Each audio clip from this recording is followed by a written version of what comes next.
काल संध्याकाळी खूप जास्त भूक लागली होती. सकाळी जेवण केलं होतं, पण अचानक 5-6 वाजता खूप भूक लागली. मग काय, या दिवसामध्ये भेळ खाण्याची मजाच काही वेगळी असते, कारण त्यात कैरी असते. पण या भेळेमध्ये ना कैरीच नव्हती. पण म्हटलं असू दे, आहे ती आहे, आपण खाऊन घेऊया. छान अशी गॅलरीत बसून मी काल भेळ खाल्ली. तुम्ही सगळे मला विचारता की झाडांची केअर कशी करतीस किंवा कुंडीचे स्टँड कुठून आणलेस. तर मी कुंडीचे जे स्टँड आणले आहेत किंवा या ज्या आणल्या आहेत ना कुंड्या, त्याचे मी वरती प्रोडक्ट टॅग करते. तुम्हाला ज्यांना कुणाला हवे त्यांनी घ्या, कारण ड्रिल मशीननी काही काम करावं असं मला वाटत नाही. जे आहे तसंच घर ठेवावं अशी माझी इच्छा आहे, कारण खूप जास्त गर्दी मला करायची नाही आहे.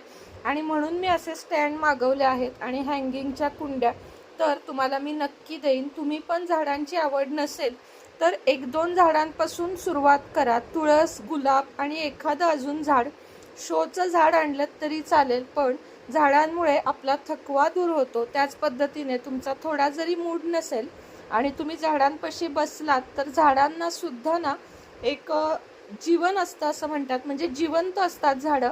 त्यांच्याशी गप्पा मारा, त्यांना फुलं मागा आणि त्यांची वाढ होण्यासाठी प्रार्थना करा. बघा तुम्हाला बागकाम किंवा गार्डनिंग ज्याला आपण म्हणतो ते खूप सुख देऊन जाईल. आणि बागेसारखं आणि हिरवळीसारखं नेत्रांमध्ये सुख नाही. मोकळी जागेत तर काही बोलायलाच नको. ज्यांचं रो हाऊस असतं त्यांनी तर भरपूर झाडे लावा आणि ती वाढवा. जसं जसं आपण झाडांना वाढवतो तसं आपल्याला आपल्या मुलांना वाढवल्याचं एक वेगळं समाधान मिळतं. आणि हे कळायला खरं तर मला खूप उशीर झाला. नाहीतर मला झाडांची ना पहिल्यांदा अजिबात जास्त आवड नव्हती. म्हणजे आवड होती, पण तशी जागा मिळाली नाही, काळी माती मिळाली नाही. पण आता नाही, आता खूप जास्त आवड लागली आहे. चला बाय.